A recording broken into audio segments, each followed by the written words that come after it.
Routines, such as the reassuring predictability of getting up, were often thought to be an indication of a well-organized life. My idea of happiness in that place had always been brewing coffee while listening to my son's laughter echoing down the hallway. It was so fulfilling to know that every morning would begin in the same manner, with the same little rituals.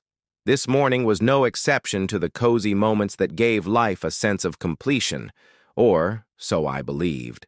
The golden glow of sunrise poured through the kitchen window, filling the space with the aroma of freshly brewed coffee and soothing light. Steam swirled in the air as I stood at the kitchen counter, blending with the fresh scent of toast popping from the toaster.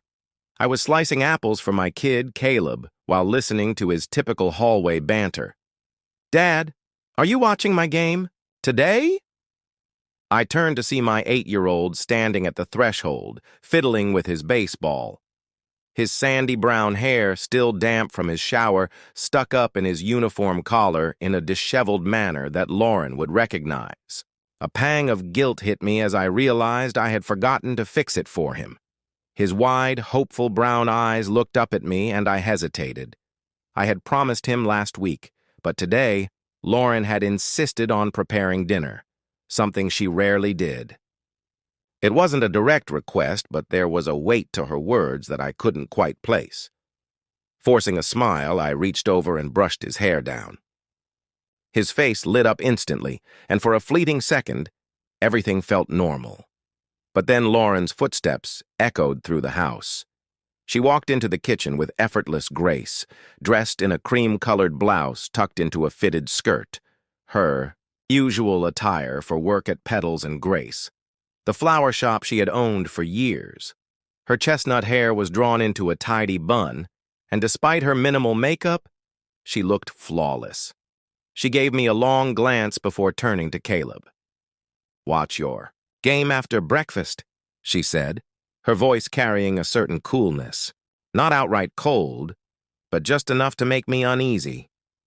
Lately, I had noticed how she moved through our house as though she wasn't truly part of it, as if we were two people living together based on memories rather than present emotions.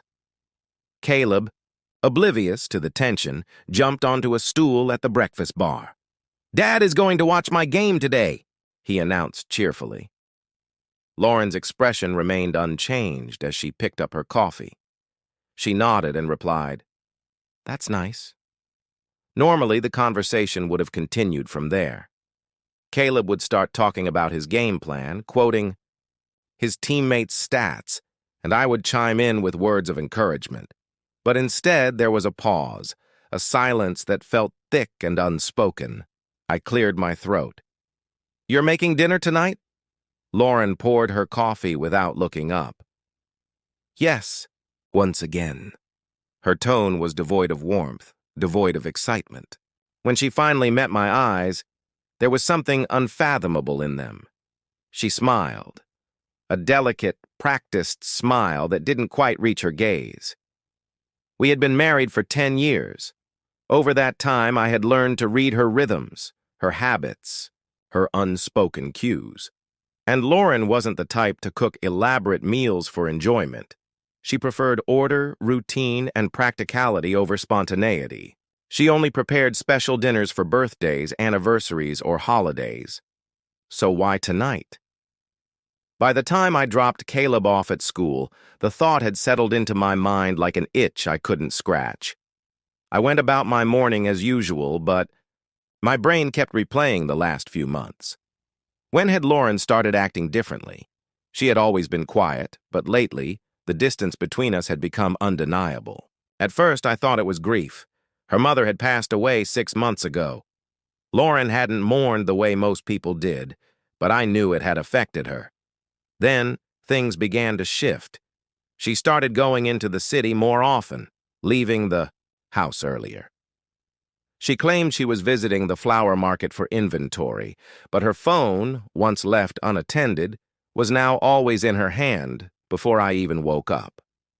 She had never been materialistic, but expensive items began appearing in our home.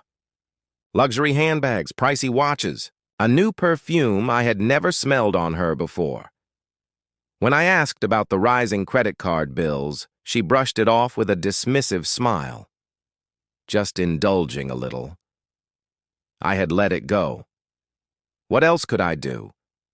By the time I arrived at work, I had almost convinced myself that I was overthinking everything. But then, Lauren sent me a text. Be home by 7 EU. Dinner will be ready. So simple. So ordinary. But Lauren never waited for me to come home for dinner.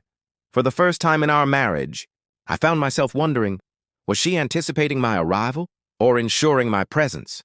I should have phoned Ryan first, but there was no time, so I immediately dialed 911 after seeing his missed call. I mumbled that my wife had poisoned me and my son and that we needed the operator's assistance. Her voice was frantic.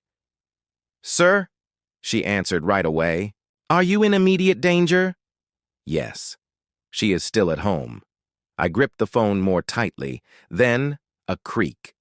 I turned just in time to see Lauren standing at the doorway behind me. She stood there for a moment without moving. Then, slowly, she cocked her head.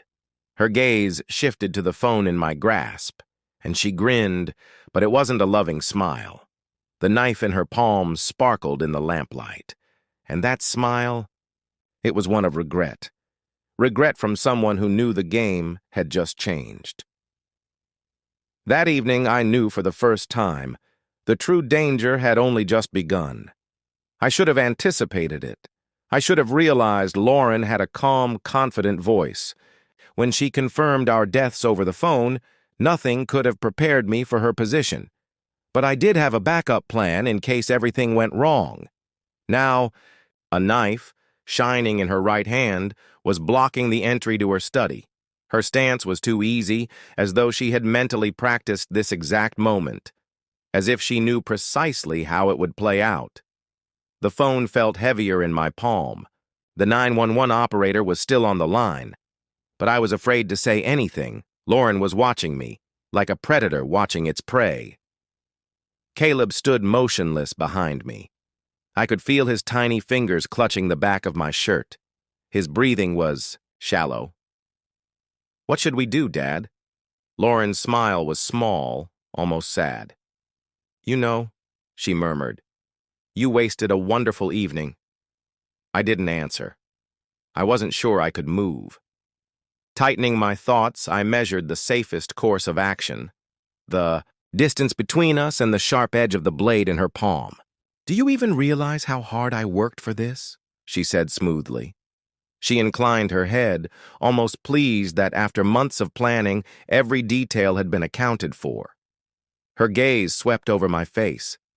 "But you're still breathing." The operator's voice crackled through the phone. "Sir, are you still there?" Lauren's expression didn't change, but I saw it. That tiny glimmer in her eyes when she realized I was talking to someone. Her body tensed. I didn't wait.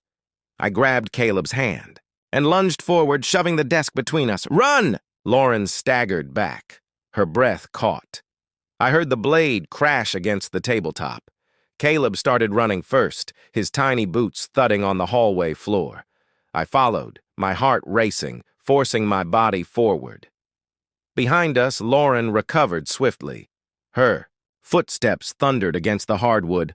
I barely made it past the dining room when she yanked violently. I spun, knocking her arm away. Her fingers clawed at my shirt. She swung the knife. I dodged. It missed my side by inches. "To the door!" I shouted. Caleb obeyed. I heard the frantic clatter of his sneakers, the frantic click of the lock, his desperate struggle with the handle. For just a moment, Lauren's focus shifted. It was all I needed. I seized her wrist, twisting. The knife clattered to the ground. I shoved her back. She collided with the dining table. A candle toppled, wax spilled onto the pristine tablecloth. A dark stain spread over the expensive linen. Everything stopped. Lauren stared at me. I stared at her, and then she smiled. At first, I didn't understand. Then I saw her eyes shift. I turned, just in time to see Caleb yank the door open. Only for a shadow to step through. A tall, broad-shouldered man, a stylish black suit, a blank expression, and a revolver in his hand. Lauren's voice was sickly sweet. "Sweetie, did you really think I had no backup plan?" Caleb froze. I moved without thinking. His tiny figure was caught between freedom and the danger looming before him. The man raised the pistol, leveled the barrel. I grabbed Caleb, pulling him behind me.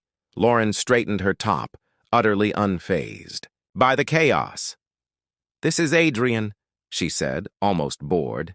"He's been assisting me, informally."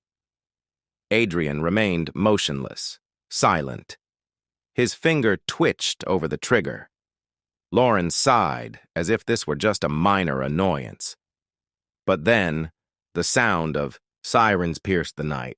Lauren's expression hardened. Lunged, Adrian's eyes flicked toward her, waiting for an order, but I didn't wait. My fingers found the revolver, twisting. The gunshot roared through the house. Lauren screamed. Caleb cried out. I drove my fist into Adrian's jaw. A sharp crack. He staggered. The gun slipped from his grasp. He hit the floor. I didn't stop to check if he was still conscious. Grabbed Caleb, pulled him toward the door. The first set of flashing red and blue lights roared into the driveway. Lauren's face went pale. The front door exploded open. Uniformed officers stormed inside, rifles raised. I didn't have to explain anything. The chaos. The gunshot. The look of utter guilt on Lauren's face. She turned to run, but the officers were faster. They tackled her. She hit the floor hard. I clutched Caleb, his tiny body trembling against my chest. It was over. My legs buckled. Darkness closed in. The last thing I saw, Ryan, his face pale with worry, his hands on my shoulders. "Are you all right? How do you explain it, that the woman you loved, the woman you married, tried to kill you?" I swallowed hard. Ryan's face darkened as I whispered, "She poisoned us." Even in handcuffs, Lauren laughed, a sharp, bitter sound. "You have no idea," she murmured. She shook her head, smiling, an eerie, knowing smile. How much worse could it have been?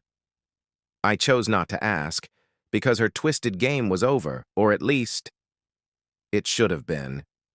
But then, as they pulled her to her feet, she turned, tilted her head, and whispered, words meant only for me. "Check your bank accounts." The words hit me like a sledgehammer. My blood ran cold.